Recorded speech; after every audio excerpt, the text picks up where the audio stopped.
As introdutórias da desembargadora, já viemos conversando desde o aeroporto, para que eu sente neste tribunal tão importante, diante de pessoas tão ilustres, para falar de crise, para falar do momento que nós estamos vivendo, especialmente para jovens que não têm a experiência de crise que nós mais velhos temos. Porque os jovens, provavelmente, alguém que tenha hoje menos de 30, não tem memória de inflação, não tem memória de crise. E eu quero fazer exatamente perspectiva para vocês diante do sentimento atual, importantíssimo, da palavra crise. Existe um senso comum que eu chamo de conversa de RH. Conversa de RH é uma raça muito específica, é um procedimento muito específico na humanidade. Este senso comum diz respeito à ideia de que haveria um ideograma chinês para crise, que combinaria crise e oportunidade. Não existe esse ideograma. Isso foi invenção de alguém numa palestra e não existe. Eu faço mandarim há 9 anos e perguntei ao professor qual o ideograma de crise. É crise mesmo, não tem nenhuma oportunidade em mandarim. Aliás, há vários ideogramas para crise. Mas a palavra crise, ela encerra reflexões muito importantes para nós, que eu espero compartilhar com os senhores. Para a gente tratar logo do que é difícil e depois ir para o que é bom. Eu gosto de seguir o conselho de Maquiavel: faça todo o mal de uma vez e o bem aos poucos. O capítulo 18 do Príncipe. Nós temos hoje, à frente dos poderes executivo e legislativo, pessoas que para alguns grupos não gozam da confiança das pessoas. Imaginem que, se não for por impedimento total da chapa, se não for por crime eleitoral, impedida a chefe do executivo, assume o vice-presidente. Impedido este pelas constituições brasileiras, assume o presidente da Câmara. E aí nós vamos indo até o Senado. Ou seja, metaforicamente, derrubado Lúcifer, sobe Satanás. Caindo Satanás, Beelzebu assume. E nós fazemos aquele papel que viveu a Polônia, libertada dos nazistas, abriu caminho para os soviéticos. Muito difícil saber quem vai nos libertar, porque ninguém parece apto a isso. E a questão mais incômoda para mim é que nenhuma dessas pessoas está lá por golpe de Estado. Todas estão num país democrático, um Estado de Direito, o mais longo período de Estado de Direito que nós já vivemos, pleno no Brasil, estão lá por voto. Só para dar o exemplo do deputado Cunha, ele é o 3º deputado mais votado do Rio de Janeiro. O primeiro é Bolsonaro, a segunda é uma senhora de sobrenome Garotinho, e o 3º é ele. Eu olhei a lista dos deputados, porque eu cobro muito da minha deputada muitas coisas, para ver se ela tinha faltado às sessões, porque acabou de sair a lista de sessões, e descobri que o deputado por São Paulo, Tiririca, é um dos mais assíduos da Câmara dos Deputados. Tiririca é um exemplo de presença. Exemplo de presença.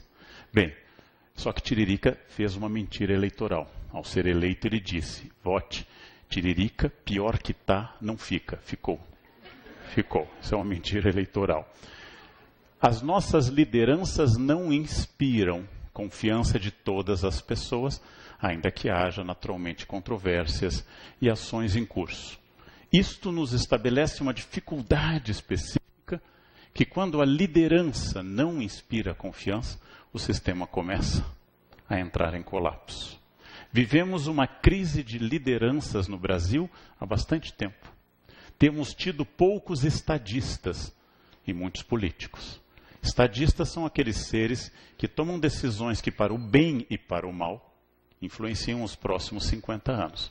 Foi o caso no século XX de Getúlio Vargas, foi o caso de Juscelino Kubitschek, foi o caso dos militares que, para o bem e para o mal, tomaram decisões sobre o modelo rodoviário, legislação trabalhista, modelo educacional, que nós sofremos as consequências positivas e negativas até hoje. Quase todos os outros, com uma certa injustiça, planejaram o fim do mês. São mais administradores de almoxarifado. Faltou uma lata, tem que comprar e repor. Ou negociar com o partido quem vai ser o ministro da lata para conseguir fazer a reposição. Há uma crise de liderança e isto faz com que as pessoas se sintam perdidas. Eu dei uma palestra sobre ética em Brasília. Olha o ponto que eu consigo chegar. No subsolo do Banco Central para presidentes de estatais. E saí da palestra, voltei. E os presidentes de estatais estavam na primeira fileira, de todas as estatais, e os altos funcionários atrás. E um deles veio me dizer um dado que eu acho muito importante, muito significativo. No apogeu das denúncias sobre a Petrobras, que vivíamos naquele instante da palestra, me disse um funcionário da Petrobras, a Petrobras acabava de atingir seu recorde histórico de 3,4 milhões de barris por dia. O que significa isso? Que apesar das denúncias intensas e profundas sobre a administração da Petrobras, os funcionários continuam trabalhando, continuam cumprindo seus deveres. E é um pouco aquilo que nos atinge. Apesar dos cortes, redobramos esforços. Apesar de tudo, estamos em plena capacidade de responder. E aquilo que eu disse a professores públicos há pouco tempo, se vocês querem se vingar do governo, se vocês têm ódio do Estado, tem uma vingança enorme. Deem aula, trabalhem. Porque uma nação educada é a maior vingança que eu posso ter contra o Estado. Se eu quero minar esse tipo de política, dê aula. É a maior vingança. Porque quando você não dá bem aula, você está fazendo exatamente o que é esperado de você. Manter as pessoas em analfabetismo funcional. Então, vamos pensar, vamos tirar essas coisas da cabeça, passou.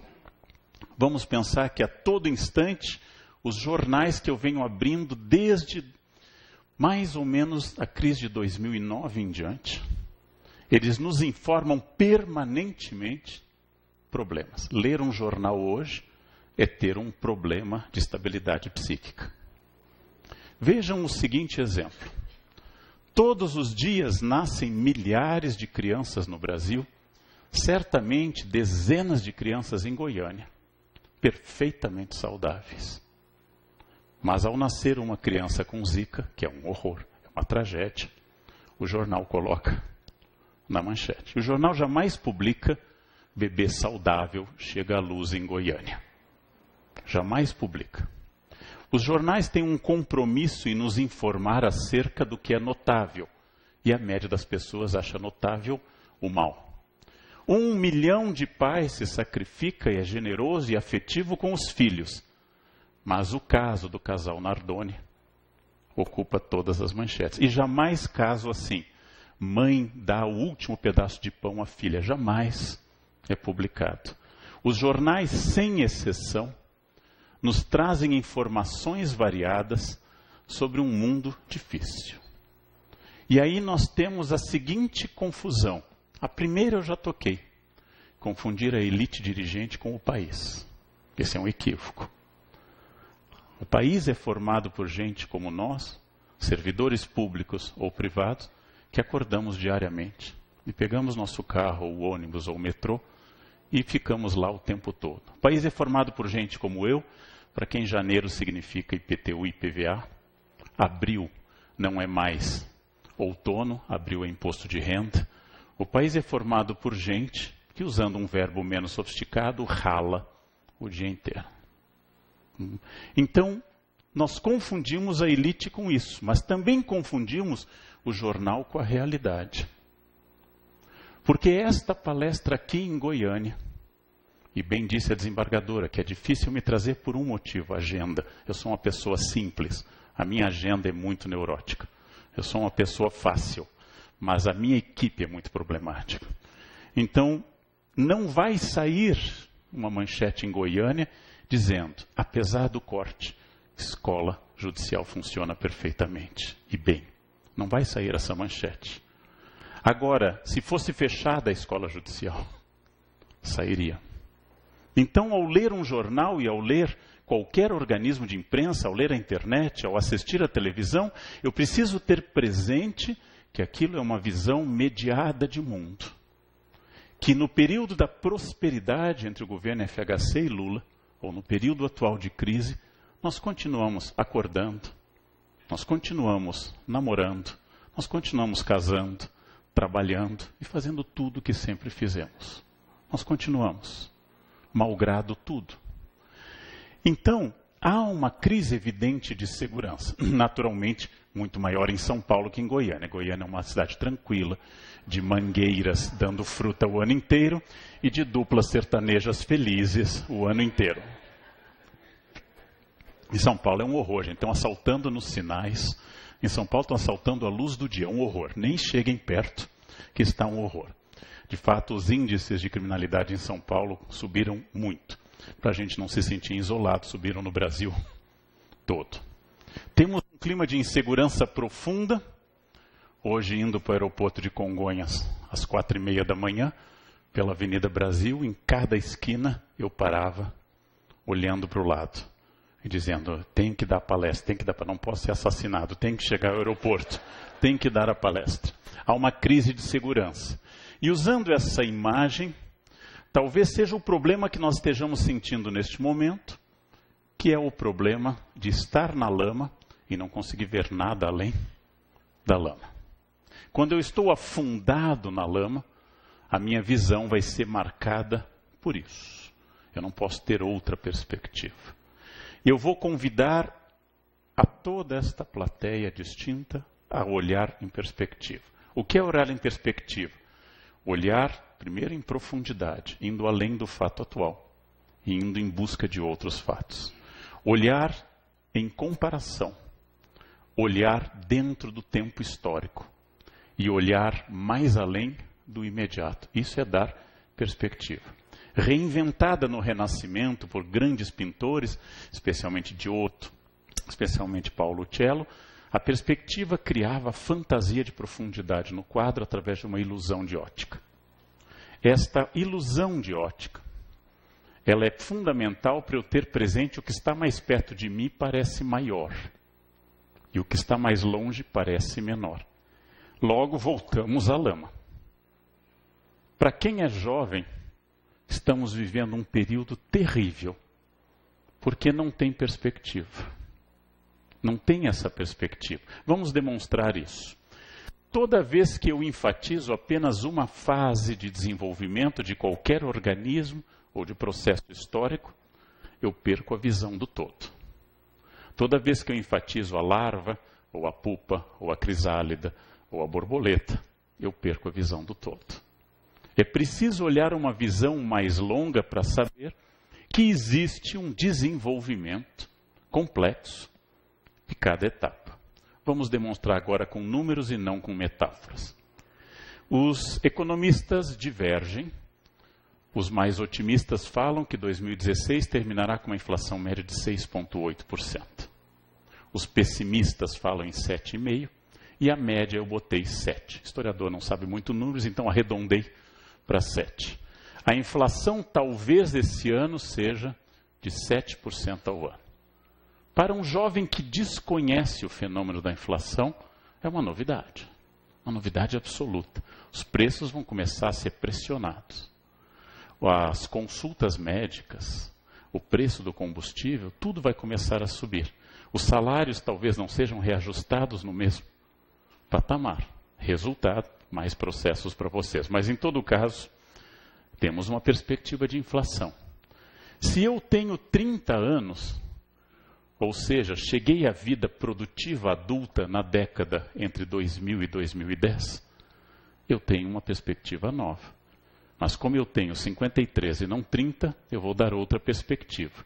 Último mês do governo Sarney, 84,23 já expurgado de inflação ao mês. 84 ao mês. Somávamos 12 meses anteriores com 4.853% de inflação. Naquela ocasião eu ficava milionário várias vezes. Ganhei 1 milhão de cruzados, 1 milhão de cruzeiros novos. Eu ficava milionário. Os jovens não conseguem supor que naquela ocasião a gente colocava dinheiro à noite no banco e ele rendia de manhã, overnight. A gente punha o dinheiro para dormir e ele acordava rendido. Que a gente trocava salário por dólares imediatamente. E essa crise foi imensamente mais forte que a atual. Só que ainda havia clareza na era Sarney de que havia um lado bom e ruim. Essa clareza não existe mais tão forte no Brasil. Em 1985, o mal eram os militares, o bem era a Nova República e Tancredo, que de fato foi o melhor presidente que o Brasil já teve. O único que não cometeu um único ato errado. E vocês sabem que por decreto do Sarney, Tancredo é presidente do Brasil. Por decreto do presidente, ele é contado como presidente do Brasil, e Dona Risoleta teve direito, naturalmente, à pensão de mulher de presidente. E segurança também, que se oferece a um ex-presidente. Isto é uma inflação. Essa maquininha de recalcular era uma metralhadora. As lojas pararam de aceitar cartões de crédito. E eu reclamei na época, jovem ainda, em plena pós-graduação, eu reclamei para minha avó, que é uma imigrante alemã. E eu disse, vó, essa inflação é a maior. E minha avó me deu perspectiva. Ela saiu da Alemanha em 23. A inflação era de 17.000% ao mês. Em 23, em novembro, o marco alemão deixou de existir e as pessoas passaram a trocar produtos, comida por aula, e assim por diante. Ela me deu perspectiva. Para a minha crise de 85, aquela crise era muito maior. Para a crise atual, as duas são muito maiores. Eu tenho que olhar em perspectiva. E não tomar o todo pela parte, e não tomar o momento pela eternidade. Vamos dar uma avaliação bem objetiva. Há uma retração industrial mundial, menos na China. A China diminuiu o crescimento, mas a China desindustrializou o planeta. Mas o Brasil, em particular, essa região centro-oeste, o agronegócio prosperou na mesma proporção. Porque se é verdade, por exemplo, que a China quase destruiu a indústria de calçado de Franca em São Paulo e Novo Hamburgo, no Rio Grande do Sul, é verdade também que a China nos tornou os maiores exportadores de couro do mundo, dando a riqueza para os curtidores, para os donos de curtume. Se é verdade que a China desindustrializou a indústria quase no planeta todo, soja brasileira disparou no mercado, porque tivemos que alimentar mais gente. A China não tem espaço para vaca. Vaca demanda muito território e muita água. E nós temos muito espaço para vaca em todas as instâncias. Em todos os lugares as vacas são absolutamente livres para existir no Brasil. A China não pode. Gado é muito dispendioso do ponto de vista da pegada ecológica e do território exigido. Eu posso, se eu for titular de um agronegócio, ver a década que começou em 2011, tecnicamente, como uma das melhores, porque o agronegócio continua crescendo. Ele vai sentir a crise, logo agora, mas ele continua crescendo. Ontem eu estive em Campo Grande, numa entidade ligada ao agronegócio, anteontem, e ele continua crescendo.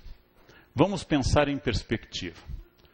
Os dados do IBGE e a ONU permitem dizer que nunca antes na história do país nós tivemos uma distribuição de renda deste porte.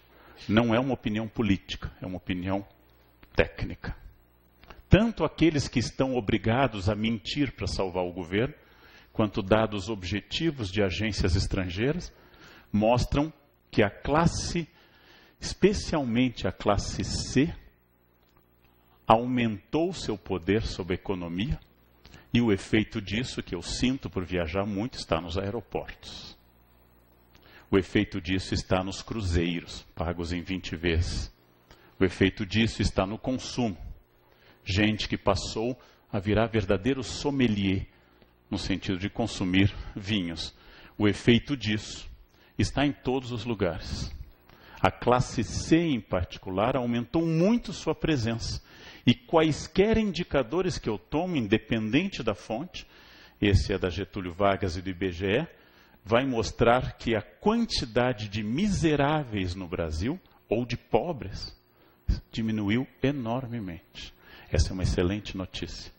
Que junto com uma outra, a diminuição da mortalidade infantil, Foi quase uma revolução no Brasil em 20 anos. Esta nem tanto fruto do governo, mas da ação de gente como Dona Zilda Arnes e da Pastoral da Criança. Muito mais isso do que a ação do governo. Se eu olhasse para a década de 2010 até agora, eu veria ainda em processo uma ascensão social, uma eliminação da miséria absoluta, uma diminuição da fome e ainda uma preocupante persistência do nosso índice de analfabetismo. Oficialmente 10%, para arredondar, 9,7%, e um analfabetismo funcional muito incômodo. 10% dos brasileiros não sabem assinar o nome, ou seja, são analfabetos totais. Mas há um número nunca medido de brasileiros que conseguem desenhar o nome, mas não escrevem uma carta simples, não conseguem interpretar um manual de instruções simples. E eu não me refiro a quem escreve ou fala errado. Isto não é o analfabetismo funcional. O domínio da gramática formal não caracteriza o analfabeto ou o alfabetizado, mas quem não consegue expressar suas ideias através, por exemplo, da escrita. É diferente, como eu já disse, quando minha empregada me deixa um bilhete que eu guardo até hoje, que eu tornei uma crônica de jornal, ela me escreveu: professor, nessa quinta eu venho na sexta. Isso é diferente. Não é uma frase muito lógica. Nessa quinta eu venho na sexta, mas é absolutamente compreensível. Se ela fosse parnasiana, ela escreveria: professor, 2 pontos, ao contrário do hábito semanal de vir à sua casa às sextas, às quintas, excepcionalmente, vírgula, advérbio, na sexta eu virei na sexta-feira, apenas nesta semana, ponto, atenciosamente, empregada. Ou seja, isto diria a mesma coisa, só que muito maior. Isto não é erro de língua. Isso os linguistas não consideram um erro. Isso é uma adaptação. Como vossa mercê se tornou você e hoje é VC.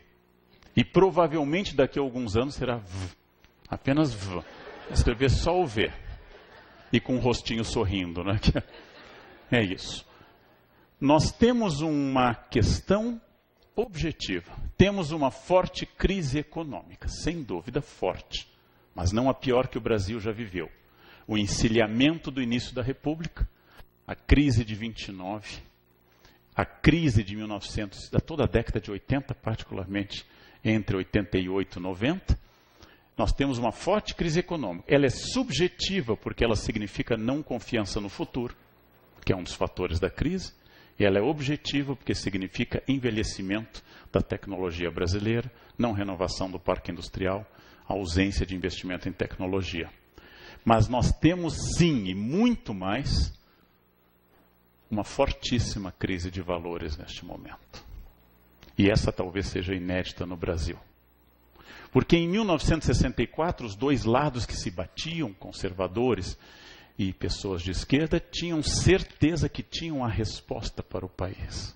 Os dois lados, de um lado o DN, IPES e BAD, setores conservadores da Igreja Católica, do outro lado, CGT, Ligas Camponesas, UNE, cada um tinha certeza de ter a solução para o país. E cada um tinha valores absolutos embutidos na sua proposta. Nós não temos essa certeza hoje. Isto significa, pegando o modelo weberiano, que a dominação tradicional, que é a dominação, por exemplo, do coronel sobre os seus subordinados, a dominação carismática, que é a dominação do pastor, do padre, do rabino, ou do líder de um grupo religioso, ou até a do pai, como dá o exemplo em Weber, e a dominação jurídica, que é aquela amparada no texto da lei, esses 3 campos estão em crise no Brasil. Porque é lógico que nós temos um estatuto jurídico, mas a subjetividade deste momento permite, vou usar só essa palavra mais chata, mas em ambiente jurídico ela é boa, permite uma nova hermenêutica. Que hermenêutica é essa? A lei diz aquilo que eu preciso que ela diga. Essa é a nossa nova hermenêutica. Ela vai dizer o que eu preciso. Vocês vão dizer que sempre foi assim. Talvez sim, mas há uma ascensão de um valor novo. Não há líderes carismáticos neste momento no país. E neste momento, as formas de dominação tradicional, de exercício do poder, estão sendo contestadas estruturalmente. Querem uma boa notícia? Eu sou da opinião, como externo ao Poder Judiciário, que há poucos anos o símbolo do Poder Judiciário na imprensa era o juiz Lalau. E hoje é o juiz Moro. Eu acho isso uma mudança estrutural. Uma mudança muito grande. Ponto para o Poder Judiciário. Os outros poderes continuam com os mesmos símbolos. Eles não mudaram de padrão. Aliás, são de uma tradição brutal. Brutal a esse respeito. Bem, a nossa coesão social, ela sofre um risco. Convocado para um depoimento que depois foi suspenso, o ex-presidente Lula deveria ir ao Fórum da Barra Funda. E mesmo ele não tendo ido, 2 grupos se formaram perto da minha casa, que moro na zona oeste de São Paulo. Minha rua termina no Palmeiras, ninguém é perfeito, vocês sabem que há problemas estruturais no mundo. A coesão social de gente que faz faixas dizendo Lula é meu amigo, mexeu com ele, mexeu comigo. Uma frase estranha, porque se meu amigo for comprovadamente condenado pela justiça, ele continua meu amigo, mas ele é um ladrão. Eu posso continuar gostando dele, mas ele é um ladrão. Não foi provado nada ainda. Está tentando provar tudo, mas não foi feito ainda e nem julgado nada. Mas havia um grupo que gritava, e eu assisti furiosamente. E do outro lado, um grupo que gritava. Ambos caracterizados por pessoas de duvidoso gosto estético, mas ambos com uma certeza absoluta que tem um problema novo. Nenhum dos dois lados escuta o outro, nada. A palavra petralha ou a palavra coxinha interrompe o raciocínio racional. Interrompe o cartesianismo e introduz a adjetivação. Quando eu passo a adjetivar, eu parei de pensar. É aquela fase da discussão que eu parei de pensar. Enquanto eu não estou adjetivando, eu ainda estou pensando. Quando eu estou ainda elaborando frase, eu estou pensando. Quando eu passo a gritar, seu ladrão, seu vagabundo, eu estou adjetivando. Aí parou o raciocínio. Uma discussão pode ainda ter raciocínio. Meu casamento anterior encerrou com uma discussão assim. Fui acusado na última fase de que eu deveria doar meu coração para a ciência, porque é raro o caso de um coração sem uso. Eu respondi, neste caso, amor, você deveria doar o cérebro para que o avanço fosse duplo. Né? Essas amabilidades terminaram no juízo, mas foi assim. Né? Quando eu estou irritado, eu começo a dizer a verdade. Né? Então, é isso. Estes 2 grupos em choque, e eu não consigo ter clareza sobre os argumentos dele, eles têm um problema que, para mim, que sou professor, é um problema estrutural. E o problema deles é que não há diálogo algum, de espécie alguma. Eu não duvido dos direitos e defendo o direito de protesto como um dos grandes ganhos da democracia. Porém, quando eu paro de escutar e bato panela, eu fico preocupado. Eu tenho que escutar e redarguir. Discordo do que você disse. Você está equivocado. Ou, como se diz no Senado, Vossa Excelência é um ladrão. Não, é Vossa Excelência que rouba mais tempo. Eu gosto daquela discussão em que as pessoas ainda estão conversando. Eu fico preocupado quando as pessoas param de se ouvir. Eu fico muito preocupado. Porque há exemplos de países onde isso aconteceu, que é a Síria, onde ninguém ouve ninguém. Parece que é o inferno do terceiro mundo. Fraqueza da ideia de debate, incapacidade de uma discussão racional. Parece que temos todos os problemas. Para dar perspectiva agora geográfica, já que eu dei histórica, eu vou dar uma breve olhada em países de primeiro mundo. Países como o Japão, que com um território pequeno, população grande, 127 milhões de habitantes, está entre os maiores PIBs do planeta. O Japão é um país desenvolvido, importantíssimo na área tecnológica. Estive lá o ano passado e fui apresentado a essa epidemia japonesa, hikikomori. É uma espécie de agorafobia, ou seja, fobia de não sair à rua, fobia, medo de sair à rua. E uma parcela importante dos jovens japoneses está trancada em casa, olhando para a internet e não consegue mais sair do quarto. Agora, em grego é praça, agorafobia é o medo da rua, é um pânico, é uma síndrome de pânico muito paralisante, terrível para quem tem. E isso está se multiplicando num Japão que não tem problemas sociais, que é um dos países mais éticos do mundo, que é um país onde as pessoas deixam a chave no contato do carro na rua. Elas deixam. E eu sou testemunha disso. É um país que não tem lixeiras na rua, porque você deve botar o seu lixo em casa, para que a prefeitura não tenha que pagar 2 recolhimentos de lixo, o da rua e da sua casa. Os japoneses acham um horror botar lixo numa lixeira pública, porque você já tem um recolhimento em casa. Seu lixo é seu e será levado até a sua casa.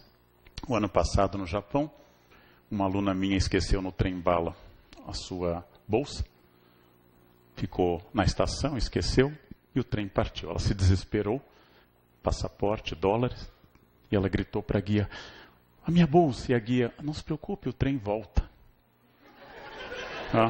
Estávamos em Kyoto, o trem foi até Osaka, e voltou, a bolsa estava lá. E a aluna gritava, a bolsa está aqui, a guia, mas claro, quem iria pegar? A guia não entendia que aqui pegam até o trem na licitação. Ela não conseguia entender isso. O Japão é o país mais ético que eu conheço. O Japão é um país onde não há furto, praticamente não há roubo. Existe uma máfia, mas ela não se ocupa desse varejo, não se ocupa dessas questões. É uma máfia violenta e acusar, mas não se ocupa disso. O Japão, eu conheci o ano passado bares, chamado Cat Café, onde as pessoas pagam para poder fazer carinho em gatos.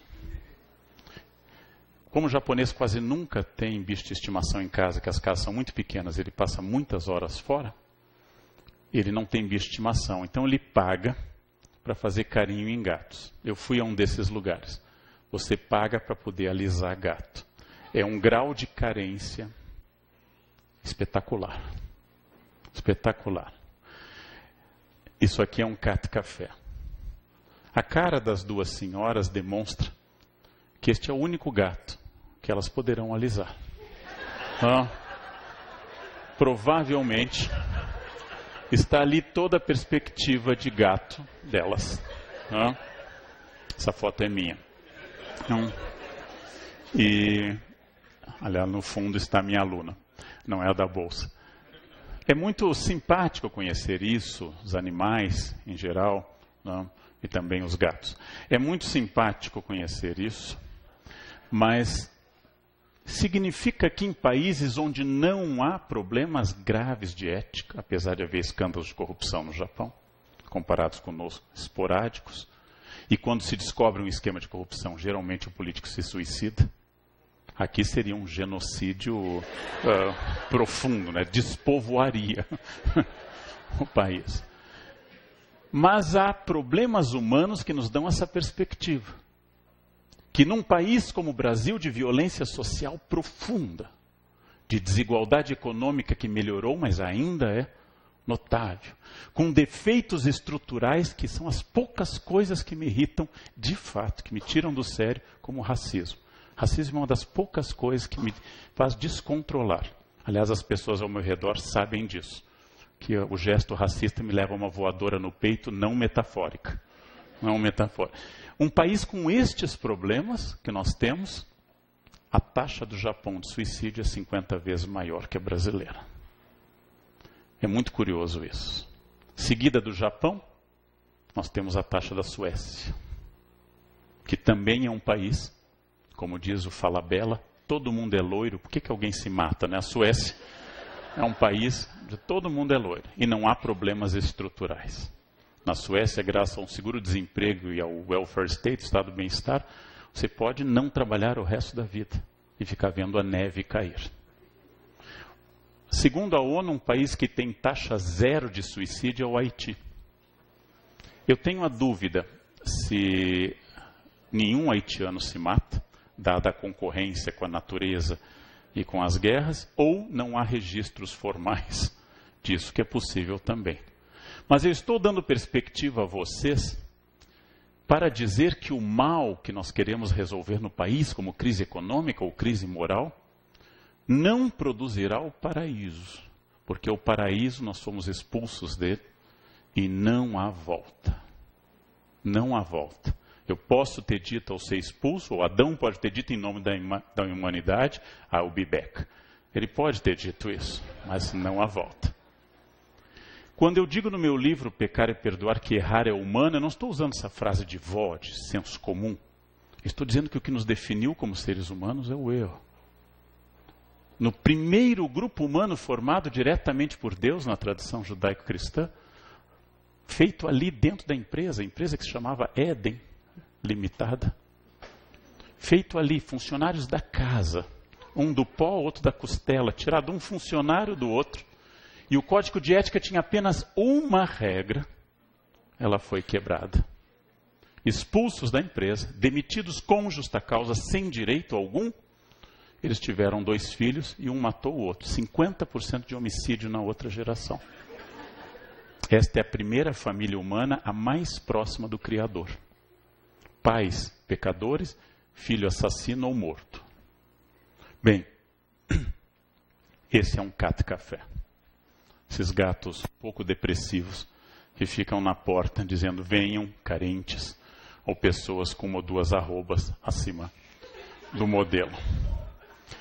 Eu vou falar de um modelo de uma comédia que eu recomendo aos senhores, um filme que eu vi há pouco, Que Mal Eu Fiz a Deus, Qu'est-ce qu'on fait au bon Dieu, em que uma família burguesa típica da França tem que enfrentar um desafio. Essa é a família burguesa. Os filhos decidem casar com cotas. Uma filha casa com um islâmico, outra filha casa com um judeu e a terceira casa com um chinês. Eles têm apenas mais uma filha. E é um casal católico. E esta é a reação deles no casamento diante das festividades da outra família, gritando ou cantando. Quando a última filha casa, ela informa aos pais felizes que vai casar com um católico. E os pais felizes é um africano de ascendência católica, como muitos africanos ocidentais. Então surge o que eles dizem no filme ser a família Benetton. Surge a família Benetton. As 4 filhas burguesas de um casal conservador casam com praticamente todos os grandes grupos minoritários da França. Ainda que eu tenha dúvida se hoje classificar um islâmico na França de minoritário é matematicamente válido. Mas casam com esses grupos. E o casal é desinstalado da sua zona de conforto. O casal é submetido a uma crise. Esta crise é que, se todas tivessem casado com franceses católicos de ascendência francesa, a família não seria obrigada a repensar valores. E o mais interessante do filme são como esses preconceitos vêm à tona, por exemplo, quando ela apresenta o noivo aos pais. Os pais dizem uma frase politicamente incorreta. A primeira coisa que eu por que ela está entrando com uma nobrista? E não é uma nobrista, é o genrinho a caminho. O que é fascinante no filme, que o único casamento católico do filme, o filme é divertido, o único casamento católico do filme, ele tem o pai, naturalmente, da noiva, mas tem o pai do noivo, que é um elemento da elite ocidental africana profundamente racista em relação aos brancos europeus. E o pai vai descobrir pela primeira vez que ele também é alvo de racismo, um racismo de vetor contrário. Racismo de vetor contrário. Então essa questão faz com que todos tenham que repensar seus valores. O filme é politicamente incorreto e muito divertido, talvez por isso. Toda vez que eu saio da minha zona de conforto, eu submeto meus valores a uma avaliação. E esta avaliação vai submeter diante dos nossos novos valores, das novas situações, a seguinte questão: o que eu penso é válido? O que eu afirmo é correto? Aquilo que eu faço é usual? Isto é uma dificuldade para todas as pessoas. Eu sempre digo que eu acho que particularmente os homens têm dificuldade com mudança. O homem casa por 2 motivos básicos: televisão e comida. Tendo essas duas coisas, um homem vai às bodas de ouro fácil, né? O IBGE revela em 2010 que quase 75% dos divórcios litigiosos do Brasil são de iniciativa feminina. E é interessante porque é a mulher que é a promotora do casamento. Eu tenho observado em casamentos alheios e meus que a noiva entra senhora de si na igreja, porque ela escolheu tudo. Escolheu as flores, a música, a decoração, até o vestido da madrinha. O noivo entra espantadíssimo com aquilo. Ele não tem a menor ideia do que está ocorrendo. Ele foi convidado, porque tem uma certa relevância a presença dele, mas ele não tem a menor ideia. Essa noiva que casou e que fez tanto, é provavelmente, matematicamente, a que vai pedir o divórcio. Porque ela quer felicidade. E os homens são programados para não buscá-la. Haja vista que o homem, ao entrar numa festa, já anuncia: a gente vai embora cedo, né? Eu não vou me divertir de jeito nenhum. Eu não vou dançar, não vou conversar, não gosto de beber. Vamos embora cedo, né? Quer dizer, o homem já tem uma dificuldade com a diversão que é estrutural. Mas a grande diferença, é preciso dizer, isso é educativo, trocar essas informações, é que o homem tem uma gaveta cerebral vazia. E ele pode não pensar. E as mulheres não acreditam. Quando elas nos perguntam: o que você está pensando? Nada, é verdade. É verdade, está pensando em nada, está olhando para um ponto. Não tem nada ocorrendo dentro do cérebro. E é por isso que os homens podem pescar. É a condição para pescar é pensar em nada, né? Ficar horas olhando aquilo, nada. O homem vê futebol para não ver nada. Não importa o jogo que estiver passando. Ele fica ali olhando. Podia passar 15 de Piracicaba contra o Náutico. E ele ficaria ali olhando, porque o que ele quer é um nada. Essa gaveta é fundamental para os homens. Já se disse que os homens têm gavetas separadas e as mulheres têm apenas uma, onde ao puxar uma coisa vem tudo junto.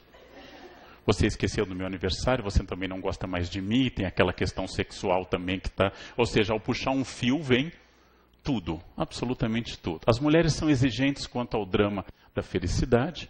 Os homens são menos exigentes, são menos complexos quanto ao drama da felicidade, não a buscam e não a encontram, em geral. E este filme nos mostra, entre homens e mulheres e casamentos, esta novidade, quando eu sou desinstalado. E eu volto a advertir. Quando eu não quero ser desinstalado de nenhuma das minhas convicções. Logo após bater panela, o passo seguinte é disparar armas. Quando eu não quero ouvir ninguém, eu vou pela força, falhando qualquer consenso, eu vou diretamente para a coerção. A Síria é um exemplo do colapso da ética num país. Quando Aristóteles nos diz que a vida ética é a vida que provoca a felicidade, quando Luc Ferry diz que a vida ética é a vida que vale a pena ser vivida, eu acrescento: a vida ética é a única que possibilita a vida em sociedade. Quando eu não respeito mais o limite da ética, a sociedade fica inviável.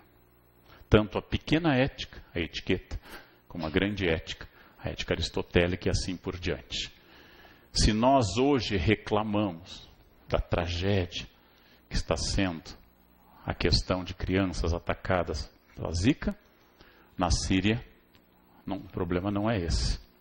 As crianças são assassinadas muito antes de terem qualquer doença. O assassinato de uma criança é a falência da civilização. É o fim da civilização. Assim como a pedofilia foi eleita por nós como crime tabu por excelência, o assassinato de uma criança é o fim da civilização. Uma civilização que não cuida de suas crianças está em colapso ético total. Neste caso, é mais dramático para mim, que nasci na década de 60, e para todos aqueles que são ou baby boomer, ou imediatamente posteriores, ou seja, de 45 até, para alguns 60, para outros 64, para toda essa geração que hoje, em geral, está no poder. Hoje nós somos, os nascidos pós-40, são os que estão no poder nas universidades, nos tribunais, nas empresas. Esta geração que está mandando, no ponto de vista cronológico, foi formada num sistema completamente diferente do atual.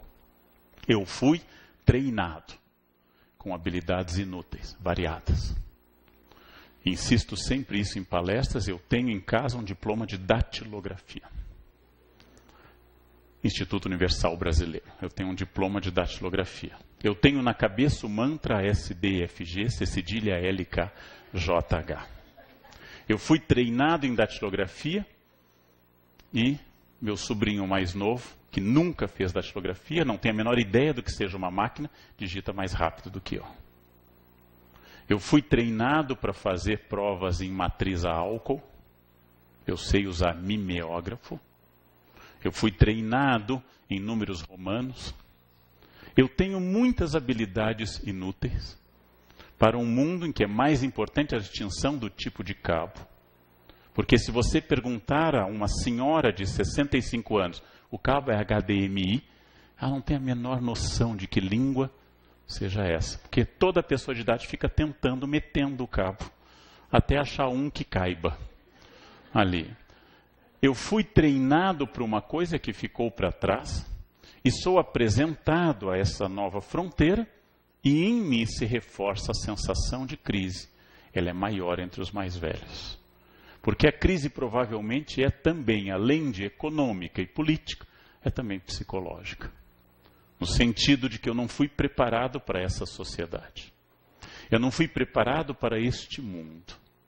Eu sequer consigo ver com clareza quais são as imagens que eu tenho que mandar junto no WhatsApp. Então eu fico botando imagens e mandando. Eu não tenho muita noção, é um sinal de idade. Os jovens colocam o rostinho correto. Eu fico botando aqueles rostinhos, até porque não consigo ver com clareza na tela. Então fico mandando isso. E a gente tem que se adaptar, porque nós aprendemos tecnologia com sotaque. E os jovens nasceram falando essa língua. Eu tenho um sobrinho de 5 anos que manipula o tablet com uma habilidade. E ele é analfabeto, temos um analfabeto na família. Ele ainda é analfabeto, apesar de conseguir ler sílabas, ainda não faz a alfabetização de fato. E ele está com uma habilidade no tablet impressionante. Muito maior, com certeza, que a minha. E essa capacidade vai formá-lo para um outro mundo. E, naturalmente, para valores distintos, porque a crise trouxe à tona esse choque de valores, de sistemas, de contraposições. Que valores são esses? Toda crise obriga a avaliar. No momento que eu estou em crise, numa relação pessoal, num emprego ou num projeto de vida, eu passo a perguntar se aquilo é válido, quais são os fundamentos daquilo e se eu quero levar adiante. Logo, é um momento muito importante. Porque durante a prosperidade ninguém avalia. E aí eu vou dar um significativo ponto para a gente refletir.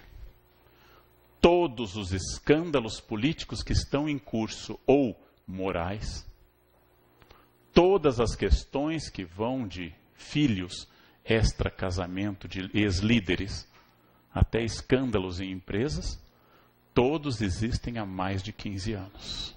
Todos. Só que a prosperidade impedia que nós os víssemos. E nós não víamos isso, porque está funcionando. No momento que parou de funcionar, a administração e a economia se retraiu, respondendo a uma crise mundial, mas também respondendo a ações políticas concretas, nós passamos a questionar. Passamos a questionar essas coisas. Da mesma forma que Maria Antonieta na França não foi nem um pouco mais alienada que todas as rainhas que vieram antes dela. Porém, ela estava no momento errado. Crise, Revolução Francesa. Suas antecessoras, como a Madame Leszczyńska, que foi a polonesa que casou com Luís XV, ou como a princesa espanhola que casou com Luís XIV, elas foram tão alienadas, tão vazias, como toda a elite da nobreza francesa. Só que era um momento de prosperidade. E a crise do século XVIII fez avaliar, e Antonieta teve a cabeça cortada porque fez como todo mundo fez, mas fez no momento errado. Neste momento de retração da economia chinesa, eu gostaria de saber algumas medidas que ex-presidentes tomariam neste momento. Porque a crise é grande. E ela nos obriga a sair dessa zona de conforto. Essa zona de conforto que é a maior armadilha que o ser humano tem, que é a zona em que eu me acomodo, que é a zona em que eu encontro um lugar que não me causa mais desafios, e todos os seres vivos buscam por natureza a zona de conforto. O ser humano é o único animal que corre por prazer. Os animais só correm para acasalar ou para caçar ou para não serem caçados. O ser humano é aquele que fica correndo em esteiras, olhando para a televisão ou para a parede. Nós buscamos zonas de conforto, e essas zonas de conforto nos agradam, e essas zonas de conforto nos iludem, porque elas produzem nas pessoas a sensação que acabou, a sensação que não precisa fazer mais nada. E aí eu sou desinstalado dessa espécie de sono dogmático, como diria Kant. Nada melhor que um sofá que lhe abrace. Nada melhor. Não sei porque o sofá é ainda mais gostoso que a cama da gente. E comer no sofá, aquilo que enlouquece mães e esposas, é uma delícia. Comer no sofá, pipoca, espalhando um tapete pelo chão de pipocas. Essa é uma zona de conforto. A zona de conforto é aquilo que me agrada e que me impede de agir além. E por isso ela é confortável. Para sair da zona de conforto, é preciso estabelecer uma estratégia. A crise é o principal motor para desinstalar dessas zonas. Estratégia é uma palavra grega que se refere ao líder, ago. Stratos é uma das palavras gregas para exército. É o homem que vai à frente do exército e que pensa, como nesse exemplo que eu estou dando, do dia D, 6 de junho de 44, quando os aliados, ingleses, franceses, canadenses, americanos, tiveram que desembarcar na Normandia para livrá-la da barbárie nazista, a França. Para poder fazer esse desembarque do dia 6 de junho, do dia D, de Doomsday, de dia do juízo, eles tiveram que planejar muito. Recursos, áreas que eles iam atacar, o que fazer em caso de fracasso do primeiro desembarque, como contra-atacar um ataque maciço alemão. Contaram com a sorte de Hitler ser uma capivara militar. Afinal, ele é um cabo que a política tornou chefe.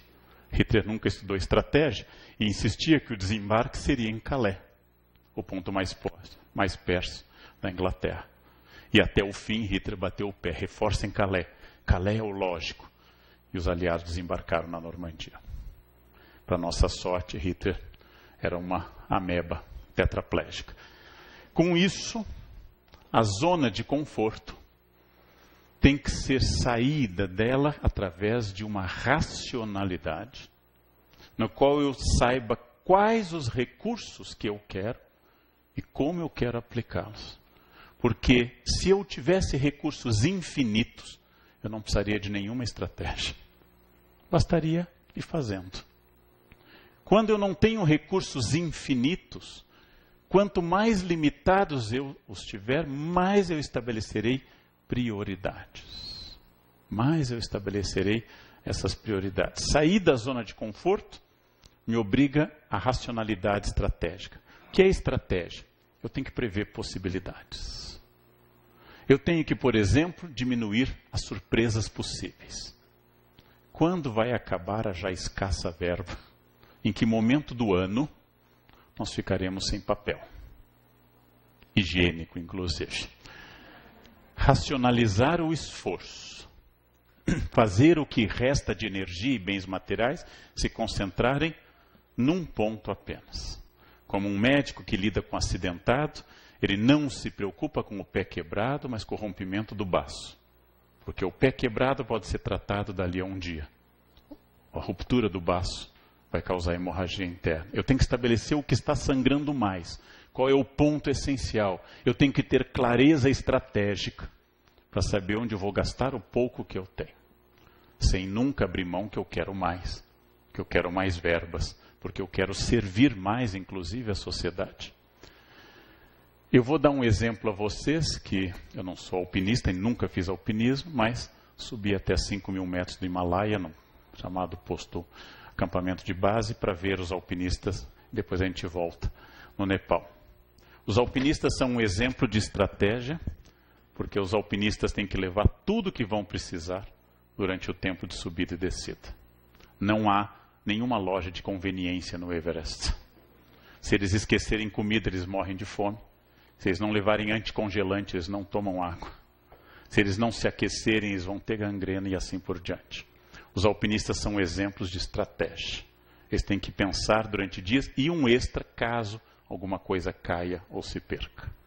Os alpinistas têm que traçar uma rota para o Everest, que está entre 8.840 e agora provavelmente 8.850, porque ele ainda está crescendo, porque a Índia ainda está entrando na placa da Ásia. E eles têm que pensar a ida e a volta. Ele tem que pensar isso claramente, como sobreviver a temperaturas que podem chegar a 70 negativos e com vento e falta de oxigênio. Ele tem que pensar tudo isso. Isso eu já sabia. O que eu não sabia ao visitar o Everest de baixo é que quase todos os acidentes fatais, quase todas as mortes de alpinismo ocorrem na volta e não na ida. E eu penso muito nisso agora que eu me aproximo da aposentadoria.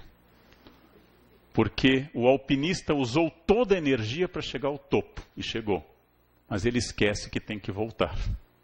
E que voltar, inclusive, é tão difícil quanto ir. Aliás, para os ortopedistas, descer uma rampa ou uma escada é mais danoso às articulações que subi-la. Os alpinistas, na proporção de quase 70%, morrem na volta, quando morrem. O Everest não é tão fatal quanto o K2. K2 é a montanha que mais mata no mundo. Então, eles têm que preservar energia para a volta.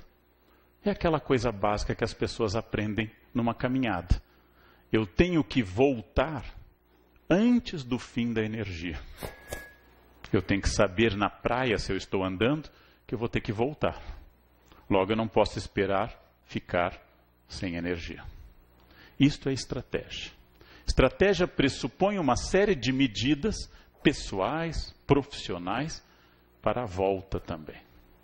Estratégia pressupõe coisas desde guardar dinheiro pessoalmente, até usar protetor solar. Estratégia pressupõe que, assim como se chega ao mundo de forma cara, um bebê, se sai do mundo de forma cara, a velhice. Velhice e infância são caros. A vida adulta é um pouquinho mais barata. Não? Um pouquinho mais barata que a infância e a velhice.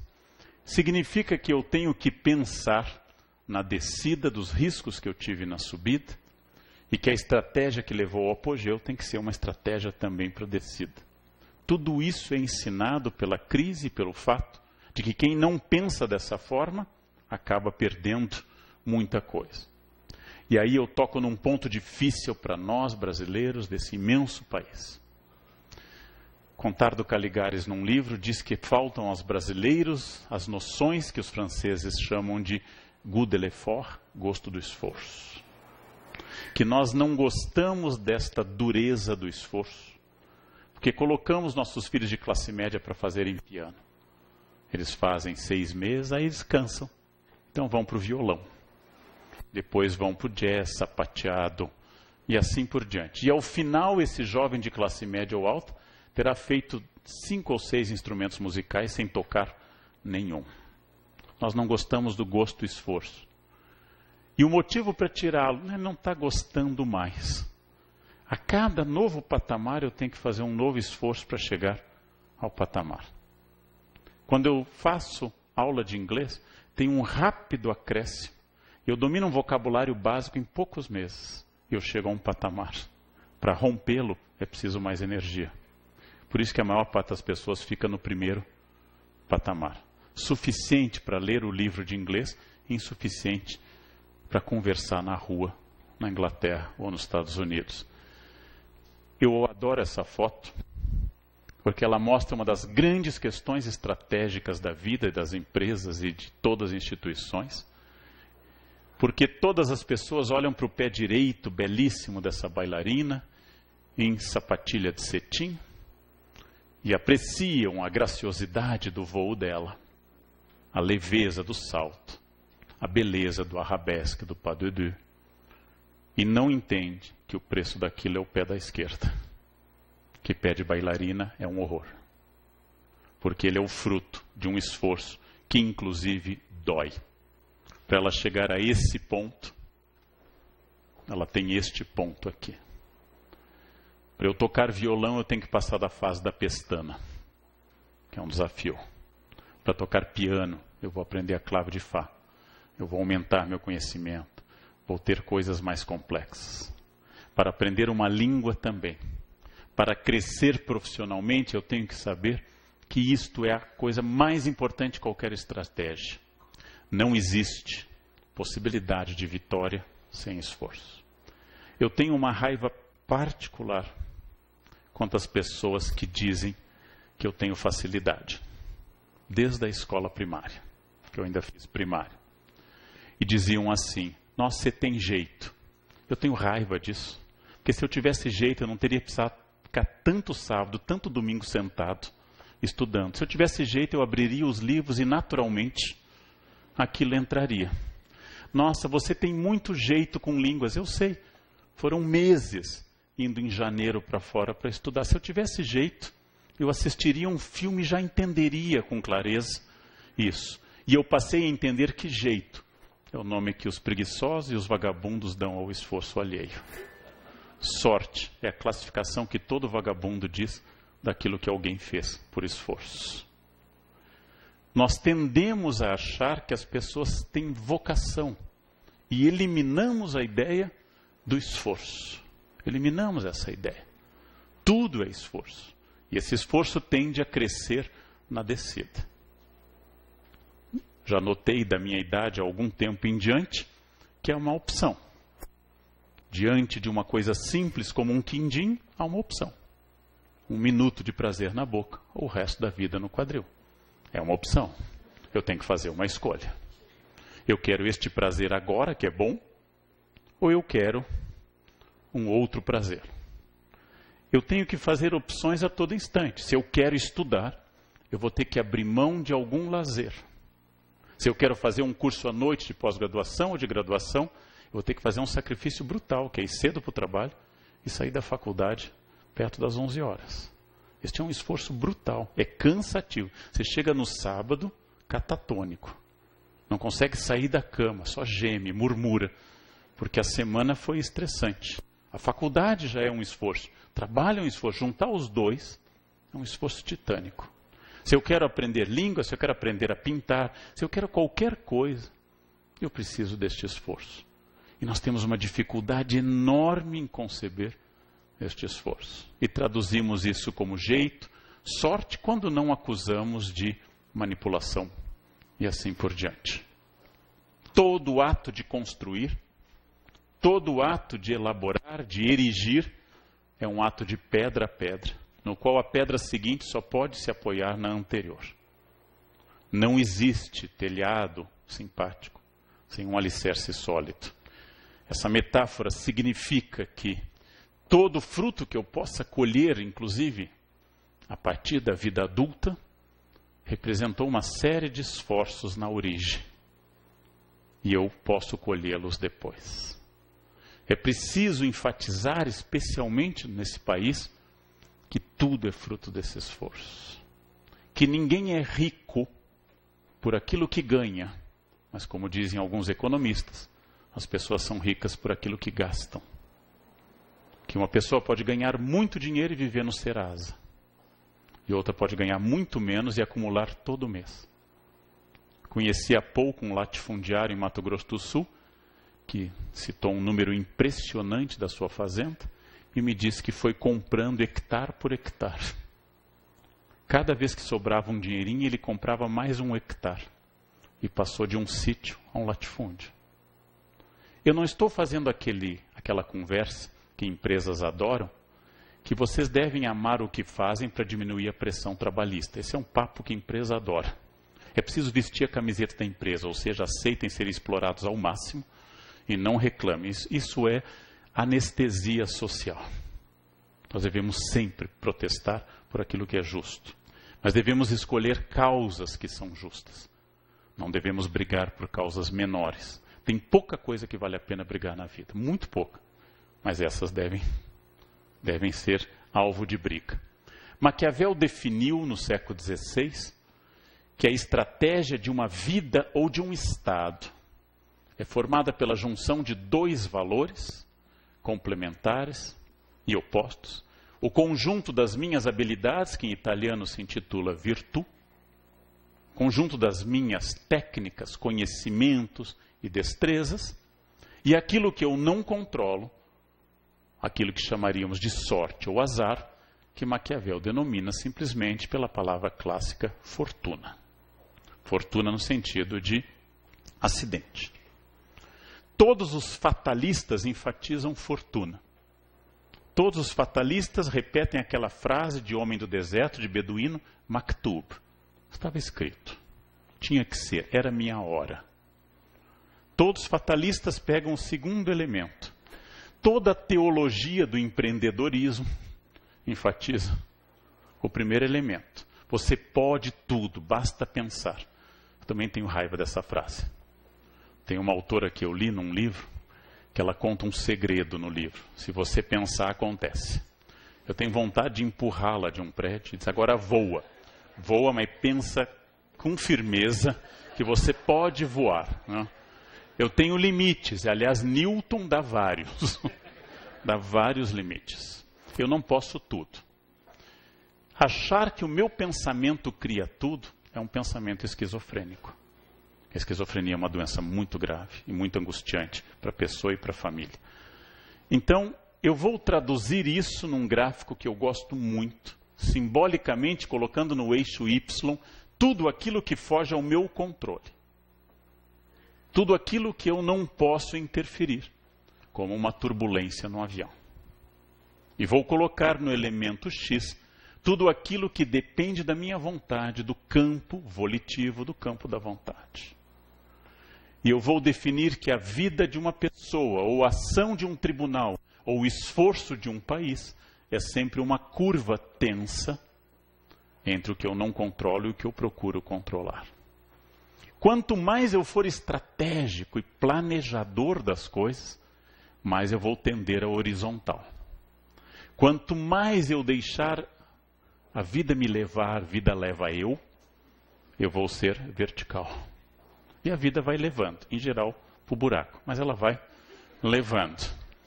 Diariamente eu tenho que enfrentar um desafio, que é a adversidade dos outros, aquele que Sartre define como nosso inferno.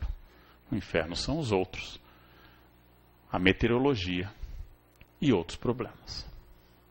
Eu sou um especialista em aviões, por vários motivos, por pegar muito, e é uma das coisas que eu mais faço, é aconselhar pessoas durante crises do avião. Uma senhora há pouco tempo, que o avião deu uma queda brusca para Ribeirão, ela gritou, minha Nossa Senhora Aparecida, só a senhora padroeira da aviação, Nossa Senhora de Loreto. A senhora tem que ir no departamento correto, porque senão o atendimento esbarra, né? Vai o ofício para Nossa Senhora Aparecida, ela lê. Ela disse, não, meu filho, isso aqui tem que carimbar lá no protocolo primeiro, é para Nossa Senhora de Loreto. Então, vocês já sabem quem é devoto de santos, Nossa Senhora de Loreto é a da aviação. Há mais tempo, eu contei até num café filosófico, eu vivi a primeira experiência de arremetida.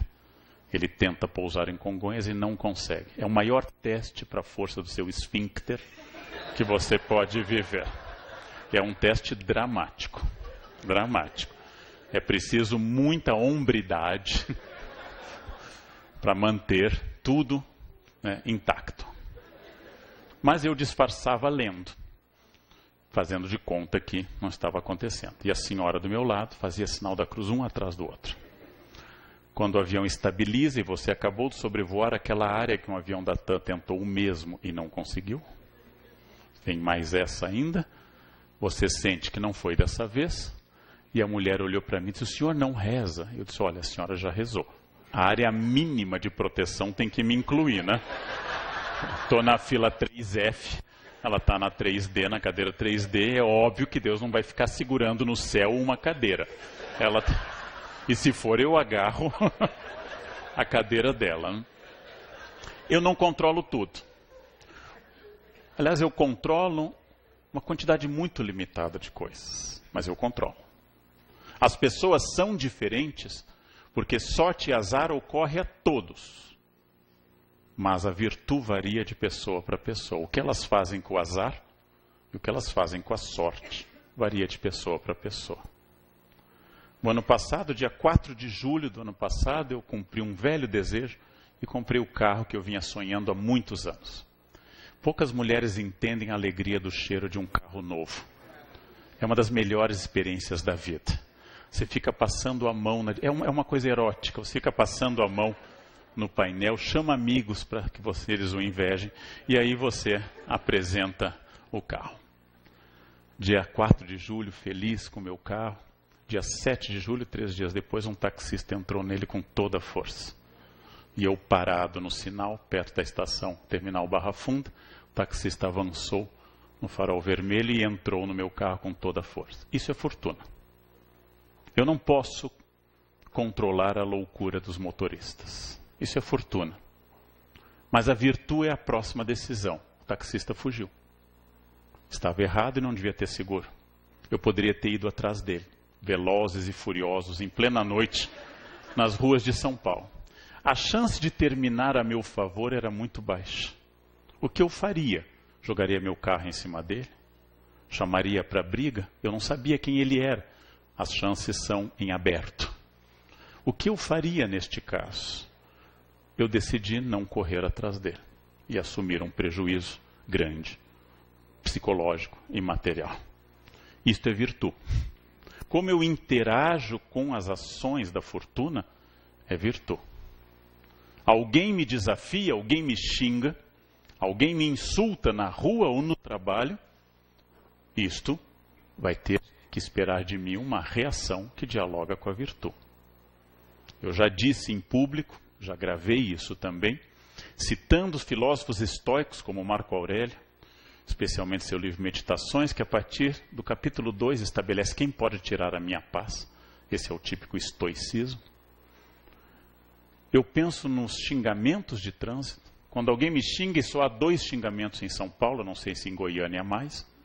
Um envolve minha mãe e outro envolve uma suposta preferência sexual minha. Quando eu recebo esses 2 xingamentos, acompanhados do dedo médio em riste, eu sou obrigado a refletir. Acusam a minha mãe de vender favores mediante remuneração. Tem 2 hipóteses. Ou sim, ou não. Olhando minha mãe nas fotos, e a sua cara, ela foi obviamente fiel. Porque ela não tem aquele brilho da pele, aquele sorriso, aquela clareza de satisfação. Ela realmente foi mulher de um único homem a vida inteira. Tem aquela cara fechada, triste, da fidelidade de uma mulher honesta. Né? Hoje, certamente, minha mãe não faz nada disso. Então, eles podem estar errados, porque minha mãe não foi. E se ele estivesse certo? Eu poderia dizer a este outro motorista, por quê? Você conheceu mamãe, mas era tanta gente naquela casa que eu não lembro. Ou eu sou filho desta mulher ou não sou. E nos 2 casos não há ofensa. Vamos ao exame da segunda ofensa.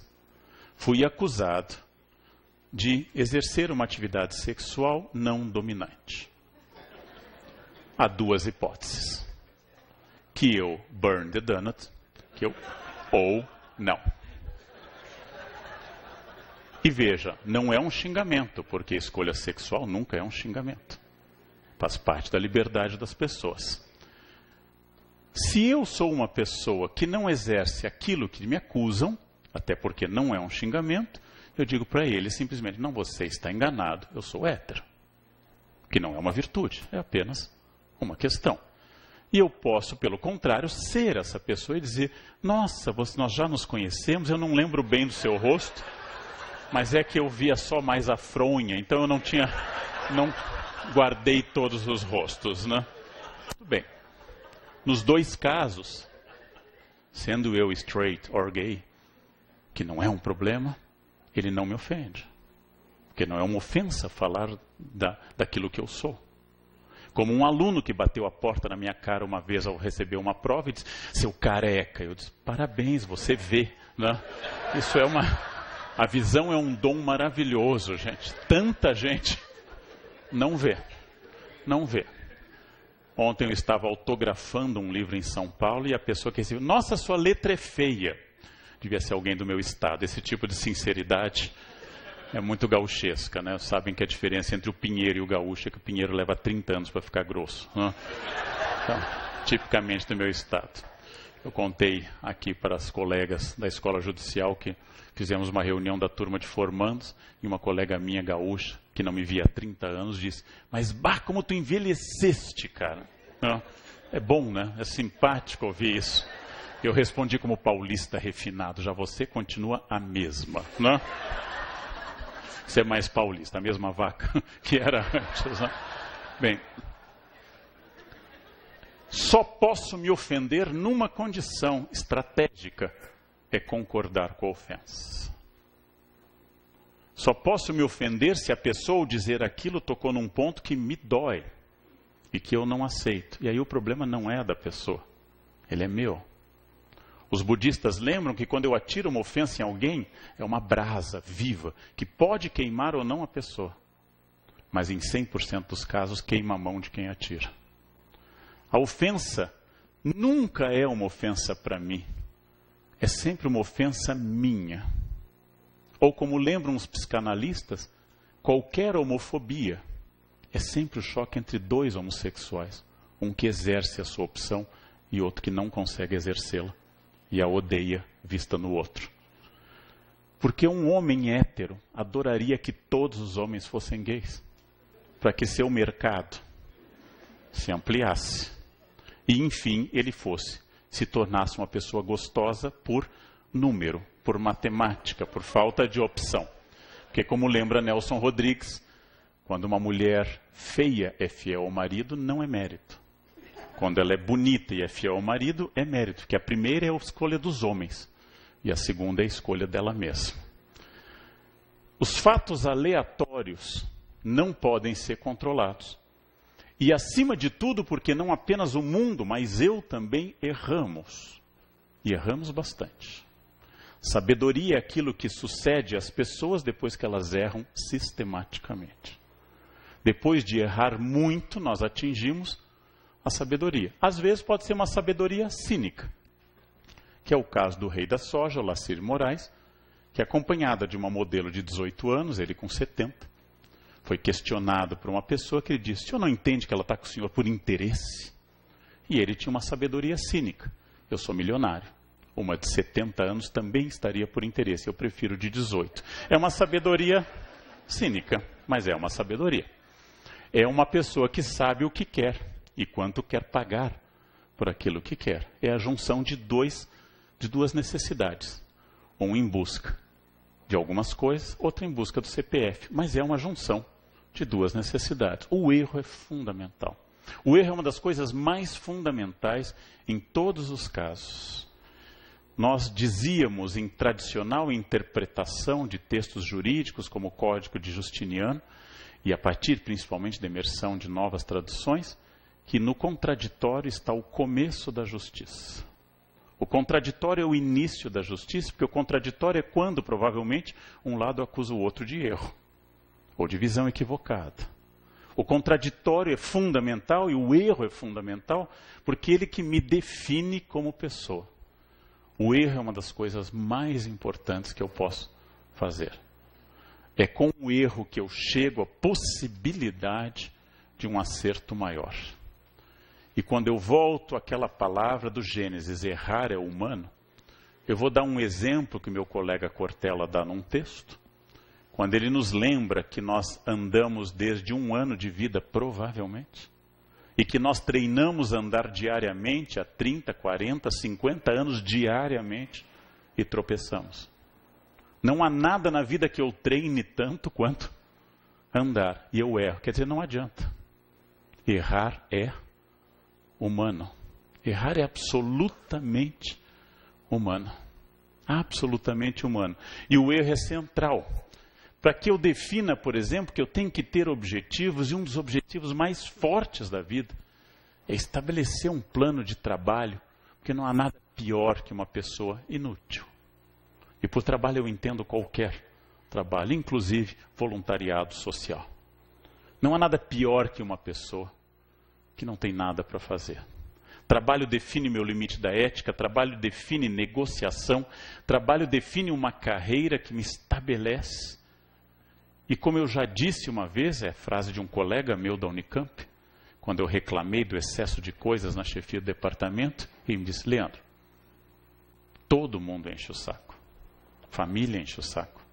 Vizinhos enche o saco. Reunião de condomínio é um monumento à encheção de saco. Patrão enche o saco e paga. Patrão é bom. Isso mudou minha vida.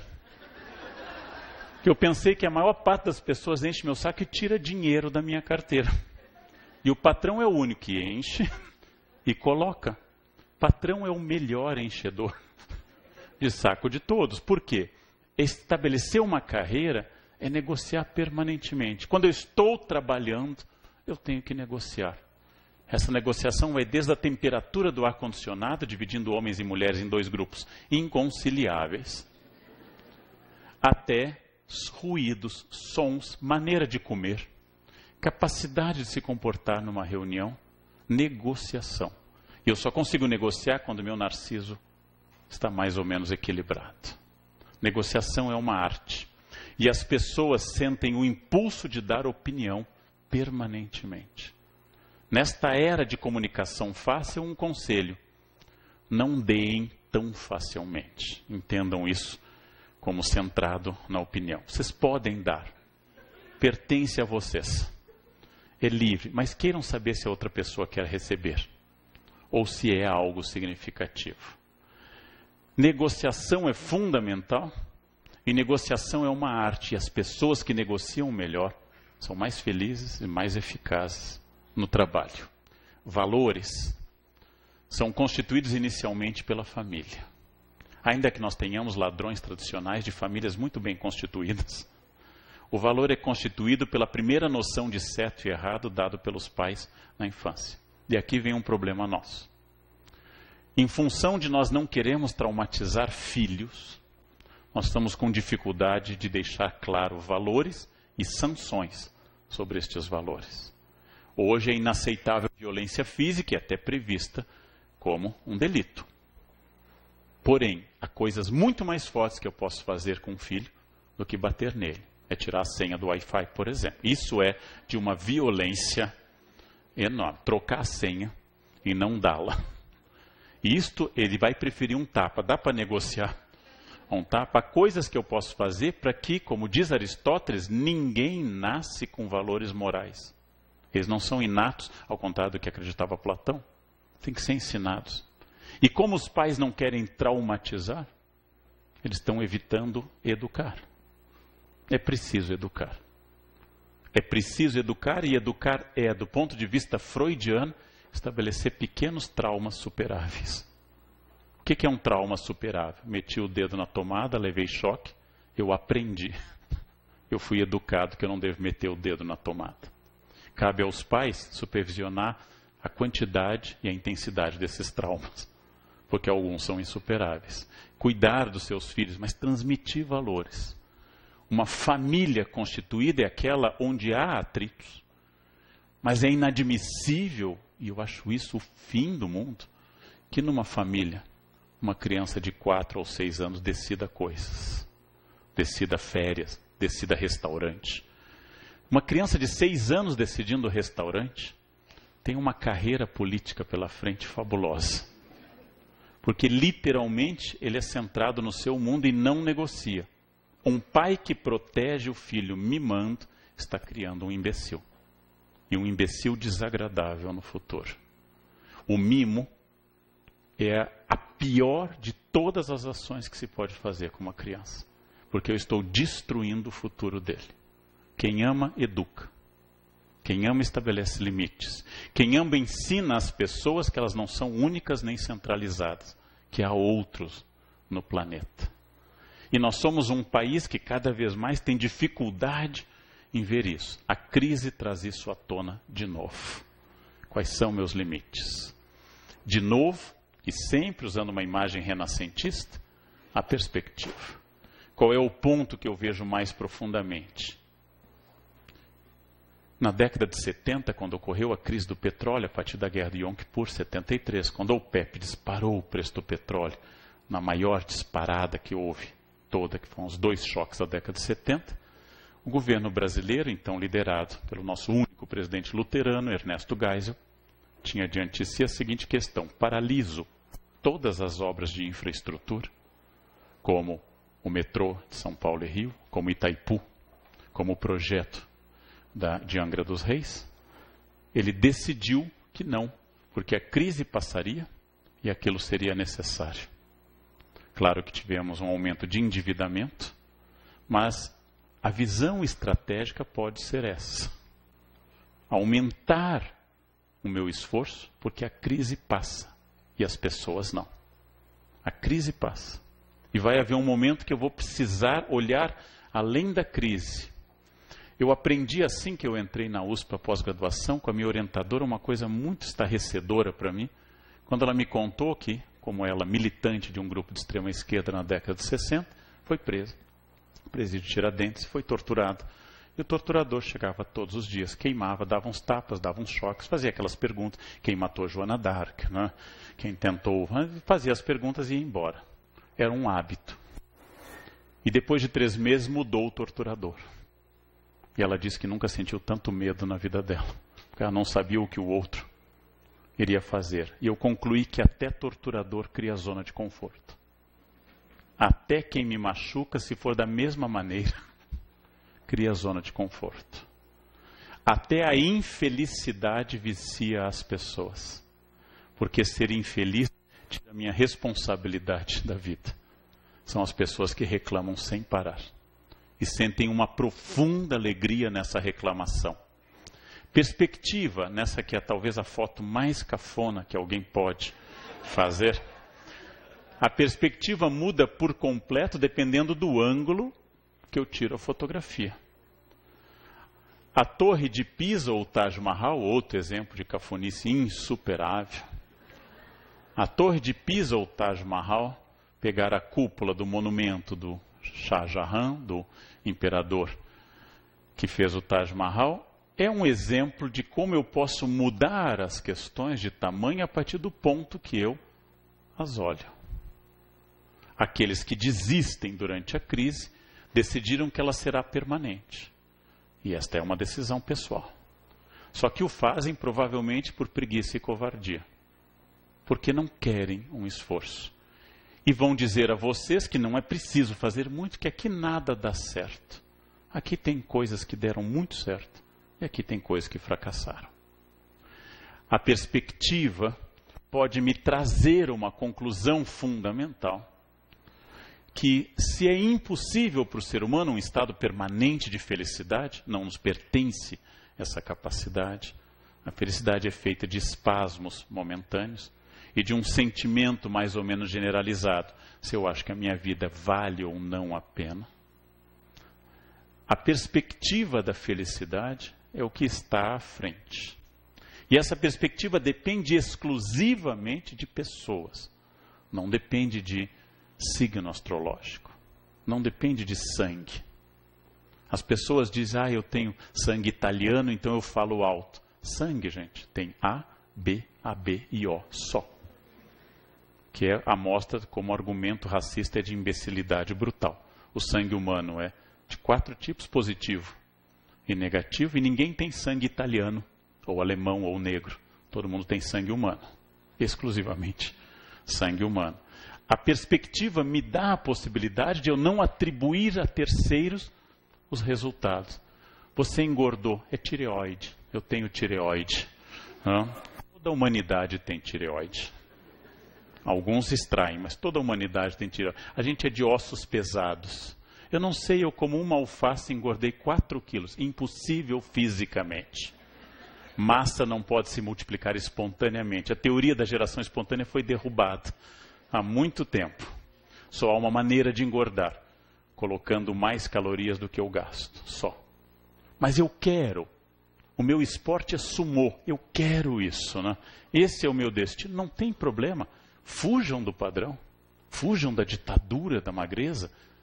Mas tenham consciência que ser gordo, magro, atlético, ou qualquer outra coisa, é uma escolha. É uma escolha pessoal e diária. Me perguntaram no meu grupo de fanpage do Face, qual era o segredo de ler tanto. E aí eu ensinei esse segredo que eu só revelo em tribunais. Porque eu acho que espalhar torna vulgar isso, né? Então revelo para um padrão alto como o de vocês. O segredo é o seguinte: você senta, abre o livro e lê. É um segredo muito especial que eu levei décadas para entender. Quando eu tenho que ler, eu sento, abro o livro e leio. Se eu não ler, o livro não se lê. E quanto eu vou conseguir ler? Quanto mais vezes eu abrir o livro, sentar e ler. Há momentos que eu estarei mais ligado ao texto e menos ligado. Me perguntam, como é que você vai à academia às 5h30 da manhã? Eu faço assim, eu levanto, eu saio da cama, eu ponho roupa, pego o carro e encontro meu personal às 5h30. É um segredo brutal. Não? É assim que eu vou. É uma coisa que pouca gente descobriu, esse método revolucionário. Que tudo o que eu fizer nessa vida, especialmente em momentos de crise, é uma decisão. E eu sou o senhor do meu destino. Eu tenho que ouvir essas coisas e não posso redarguir, porque algumas pessoas são frágeis. Sabe por que você fala assim bem? Porque você é de aquário. Eu quero matar alguém que diz uma coisa dessas. Né? Você é signo de ar. Né? É ótimo, né? É ótimo isso, né? Aí você é muito tímida. Câncer, coitado, é família, chora em inauguração do supermercado. Mas esse seu gênio ciumento, escorpião é água, ciumento, você é muito avarento, cara. É touro, taurino, para abrir a mão, né? É uma coisa. Né? Gente, tomar um modelo de céu da Suméria fixo, como um dado científico no século XXI, pensamento mágico é divertido. Mas nós temos que colocar o unicórnio dourado, a cuca e o boitatá no campo que eles merecem. Não? O pensamento mágico é fabuloso para definir a humanidade, mas é um pensamento mágico. Chega o ano novo e eu vou colocar roupa de baixo vermelha para encontrar amor. O que você encontra na vida com uma cueca vermelha, gente? Tentem pensar. E que Exu você se torna com uma cueca vermelha. Eu vou colocar amarelo, vou colocar uma cueca amarela porque é dinheiro. Dinheiro. Pense o que eu consigo com cueca amarela. Imaginem a cena da cueca amarela. Lingerie até talvez possa, mas a cueca é indescritivelmente ruim. O que significa isso? Eu vou ganhar dinheiro se eu ganhá-lo. Eu vou encontrar o amor se eu for atrás e tentar. E talvez se eu não encontre, o problema não seja do amor, mas de mim. Eu vou conseguir as coisas no momento que eu fizer, comendo ou não lentilha, botando cueca vermelha ou não, pulando 7 ondinhas ou não. O ano não será regido pela magia, mas o ano será regido por aquilo que eu fizer. É uma das coisas mais revolucionárias do mundo, decidir-se senhor da sua vida, dono da sua carreira, gerador de parte daquilo que é sua família, gestor de tudo que passa por você, e ao final, o resultado é exatamente a liberdade diante da sua biografia. Para não ter que acusar que foi um momento, você não prosperou, era um momento muito difícil no Brasil. Tem gente que está enriquecendo neste momento. E tem gente que está indo à falência, inclusive no momento de prosperidade. Mas era muito difícil. Tem gente que está estudando agora. E tem gente que não está estudando. Tem gente que está pensando coisas e tem gente que está sem fazer nada. Tudo depende de mim até um ponto. De novo a fortuna. Se o avião cair, não importa o pensamento positivo que eu tiver. Aí é Newton, não é pensamento. Eu vou cair. Eu vou cair. O lado bom, como eu dizia pela manhã cedo a desembargadora, é que não há paraplegia em acidente aéreo. Nenhuma pessoa perde os movimentos após um acidente aéreo. Ao final, o que eu consigo, se eu seguir estes preceitos e conselhos, é de fato transformar a crise em oportunidade. É de fato fazer deste momento um salto seguinte. de fato investir no futuro. É isso que eu tenho perseguido insistentemente a minha vida inteira. Onde eu posso melhorar, onde eu quero melhorar. E cada vez mais consciente de uma coisa que eu não sabia na juventude. A energia decai a partir de uma idade. E vai decaindo numa proporção geométrica. Ela decai muito. Logo, eu tenho que ter algumas coisas acumuladas antes. Porque eu não conseguirei fazer isso no fim. Eu tenho que me preparar e saber de cada fase uma fase nova e um desafio novo. Experiências novas, sair da minha zona de conforto, porque nada mais tedioso que alguém que se repete infinitamente, e parar de culpar esposa, filhos, governo Dilma, chefe, políticos, momento econômico, por fracassos ou por sucesso. O governo sempre fará o que lhe cabe fazer, extrair o máximo do meu dinheiro e não fazer nada de útil com ele. Essa é a função desde que surgiu o Estado a partir de 3.200 a.C. Sempre fará isso. Porque, como disse Maquiavel, a lógica do poder é o poder, não é o bem-estar comum. É claro que eu vou lutar por um governo de bem-estar comum e ético. E vou lutar, e meu filho lutará, e meus netos lutarão. Ao final, se eu consigo fazer essas coisas, o prêmio pode ser uma vida que vale a pena. Felicidade ou infelicidade não é um acidente. A não ser que eu sofra de depressão grave e precise de medicação, e é uma doença grave, que ocorre a gente às vezes que trabalha muito, e alguns que não trabalham muito, mas é uma doença grave. Acabei de ler um livro sobre isso, O Demônio do Meio-Dia. É uma doença grave. Mas tirando esses casos que podem ser tratados de depressão, felicidade é uma escolha. O que eu realmente quero? Quem eu quero ter ao meu lado? Quais são as pessoas realmente significativas? Quais são meus objetivos? Quanto eu quero a cada década de vida ter como amigo, como projeto profissional, como bens ou como experiência de vida? Quais os pontos que eu vou cuidar e quais os pontos que eu vou largar? Quais as pessoas que eu vou enfatizar e quais as que eu vou me afastar? E quais são as experiências de fato que são significativas? Respondendo isso, eu respondo a frase que fundou a filosofia ocidental, com Sócrates: conhece a ti mesmo. Essa frase fundante estabelece isso. E este é um acréscimo enorme na vida da gente. É relativamente simples, mas cumprir isso leva a vida toda. É relativamente simples. Como é que alguém fala tão bem inglês? Como é que fulano tem um corpo tão bom?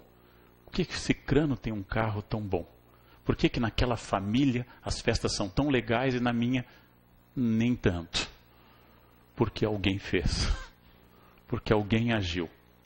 Então, ao invés de se refugiar no ressentimento e na inveja, ampare-se na ação. Ampare-se na decisão. Isto é absolutamente prático. A autoajuda diz que se você fizer X e Y, o resultado é garantido.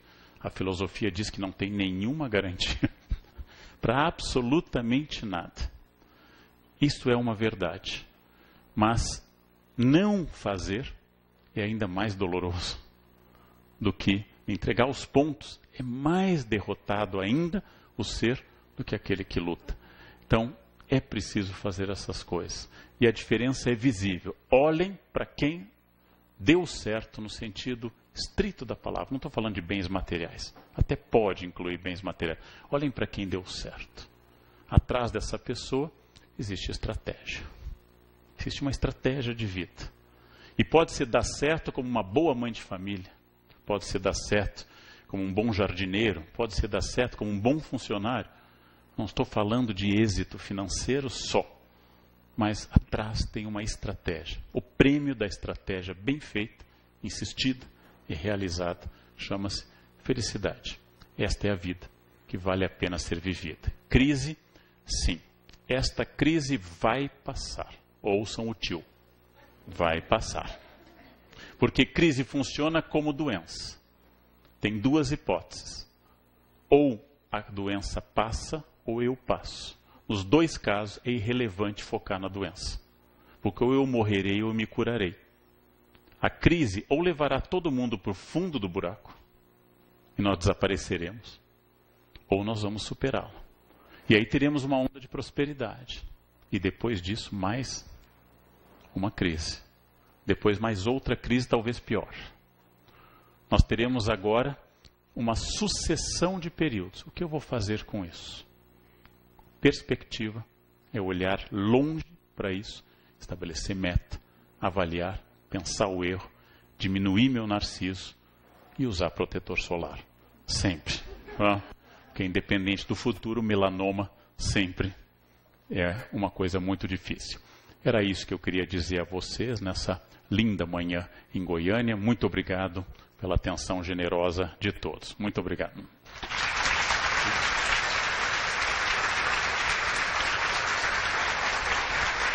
Obrigado.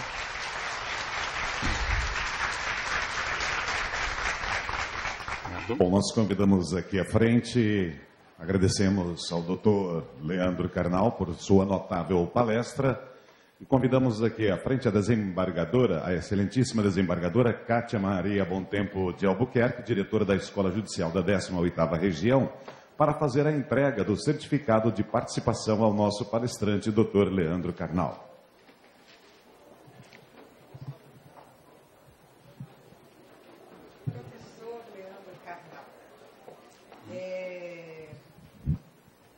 Ficar speechless, sem palavras, até como forma de gratidão, de agradecer o que o senhor fez conosco nesta manhã.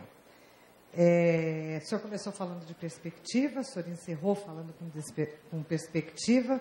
A única certeza que eu carrego é que eu tenho certeza que o senhor desafiou cada um de nós aqui.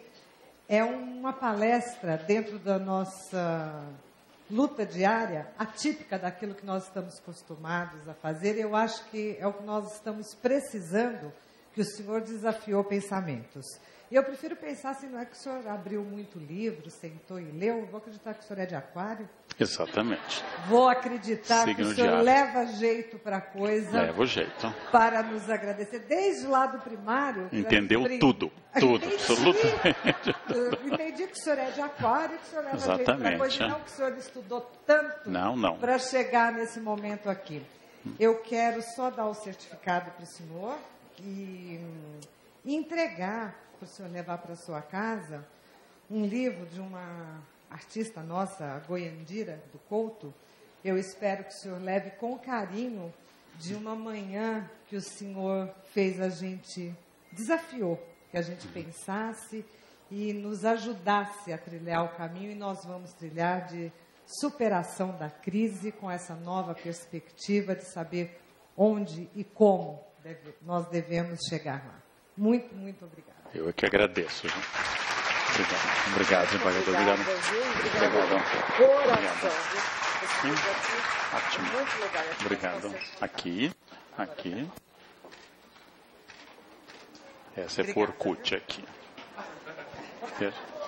Encerramos aqui o evento de abertura do ano letivo da Escola Judicial da 18ª Região. Mais uma vez agradecemos a presença de todos. Tenham todos uma ótima tarde.